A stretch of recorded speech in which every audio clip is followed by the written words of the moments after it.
عليكم ورحمة الله وبركاته. كمل الفيديو معايا للآخر، هتلاقي ملخص الماتش والأهداف كلها كاملة في الفيديو ده.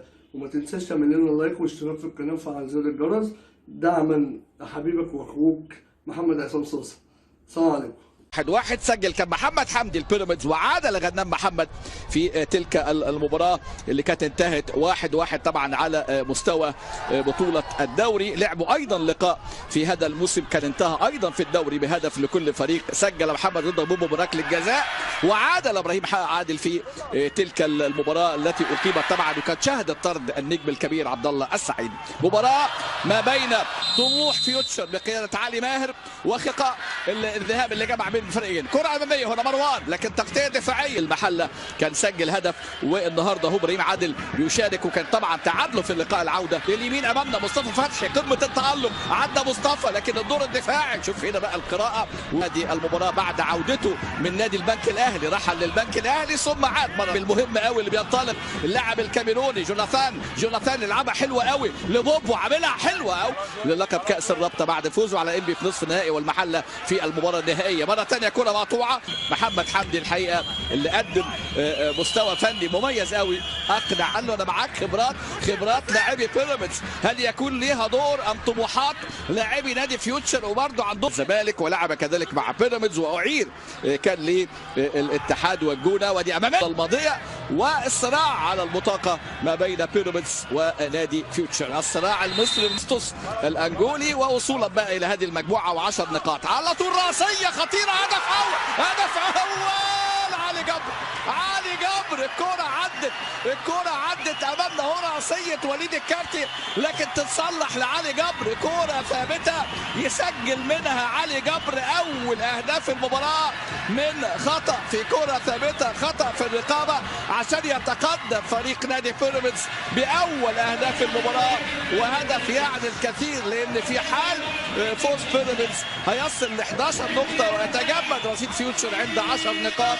وامامنا هو علي جبر بيسجل الكرة اللي تعال في محمود مرعي.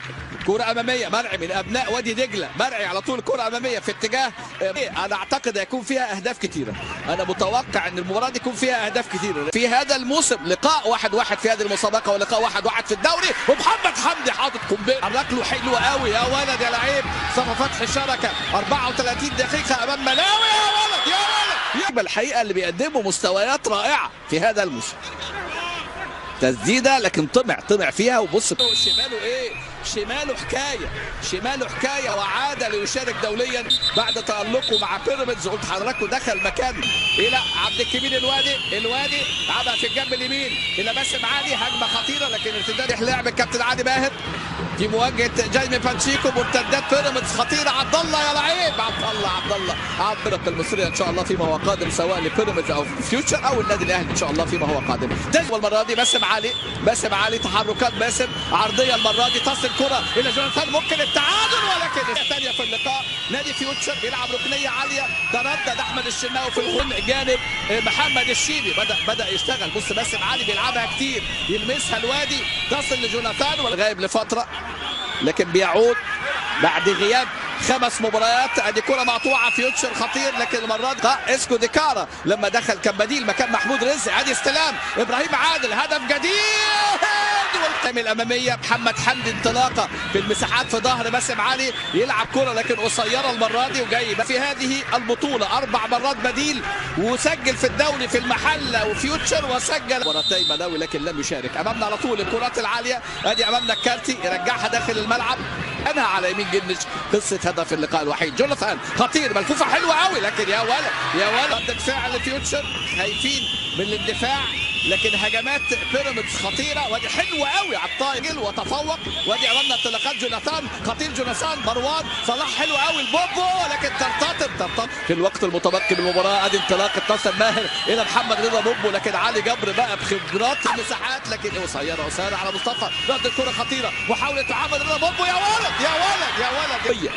جابها اللي فيها جوناثان وفيها بوبو جابها قويه. كره بتلف كره المصريه امامنا. زاد نتكلم على ابراهيم عادل نتكلم على محمد رضا بوبو وكره بوبو ولكن نادي فيوتشر كاد ان يعادل في اخطاء يتحصل على بطاقه الترشح وممكن يصدر المجموعه لو استمر مروب وجلس في الخصام. كوره يشيلها من بوبو، 4 ركنيات في المباراه لنادي فيوتشر ملعوبه عند نقطه الجزاء، صراع تصل مره ثانيه تصلح الى مهند، تصلح حلوه وركنيه جديده وفرصه وباسم علي، ولكن انقاذ جديد. بص الكوره امامنا، يا ولد يا ولد على الكوره، عملت من علي الفيل حلوه لكن شالها حلوه قوي، شالها محمد الشيبي، اختراق يلعب كرة حلوه، ابراهيم عادل المساحه اتاخر ابراهيم، وصوله لهذه المرحله باداء مميز جدا، انطلاقه عبد الكريم الوادي ولكن من الثانيه عبد الله هي بتاعته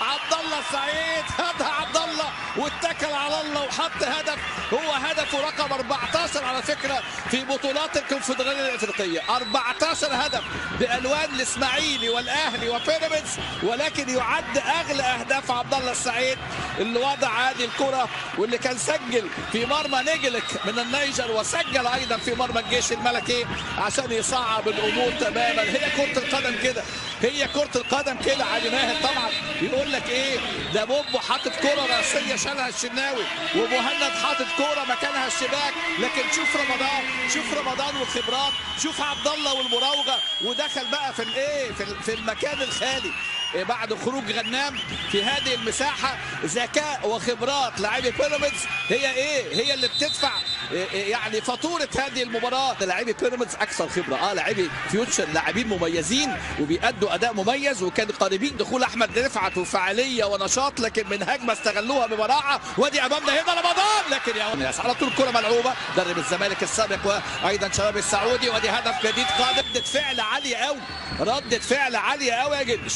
كوره من رمضان حتى الان في هذا اللقاء، تمريره محمد رضا بوبو، تغطيه دفاعيه بخطا دفاعي، احمد رفعت توقعها لكن زادت الكوره. احمد رفعت خلال فترات سابقه سواء مع إمبي مع الزمالك اللي كانوا منذ قليل بدخول هشام نبوي ومكان الوادي ودخول ايضا عمر السعيد، حتى الان امامنا لصالح بيراميدز. ادي هشام نبوي تمريره ولا تسديده، ادي الاستلام، لكن المغربي مع الرجاء ونصر بركان لكل منهما 17 هدف. ثم بعد ذلك احمد السنغالي عيسى سي في مباراه اليوم. عبد الله السعيد خد انذار ويغيب عبد الله السعيد بقى عشان يعني يكون مشاكس ويستغل المساحات ويسجل حضوره القوي في هذه المباراه. ناصر ماهر، لكن علي جبر صحح الخطا، لسه خطره لكن على طول لمسه حلوه قوي. بص عبد الله عامل مباراه حلوه، عبد الله الصراع، لكن جنش يشهد هذه المباراه الكبيره ما بين بيراميدز المصري فيوتشر المصري ضمن مباريات دخل مكان ابراهيم عادل في الدقيقه 67 من عمر المباراه. تمريره لكن فين اصطفى واحده لابراهيم عادل في القائم اليمين والقائم الشمال، وراسيه عمر السعيد، راسيه كبير قوي الحقيقه من علي جبر في هذه المباراه. لعبه كوره حلوه قوي، احمد عاطف يا ولد على الهدف، هدف جميل في الدقيقة الثالثة من الوقت بدل الضائع. أحمد عاطف حاطط كرة حلوة. أحمد عاطف أمامنا اهو 2-1. مباراة حلوة. وادي الكرة ملعوبة حلوة قوي، كرة ملعوبة بالمسطرة من مرعي، وعلى طول بص محمود مرعي، لسه بنحكي على محمود مرعي وأخطأ في الهدف لكن صنع هدف حلو. عن أبي هريرة رضي الله عنه قال رسول الله صلى الله عليه وسلم: من صام رمضان إيمانا واحتسابا غفر له ما تقدم من ذنبه وما تأخر. صدق رسول الله صلى الله عليه وسلم.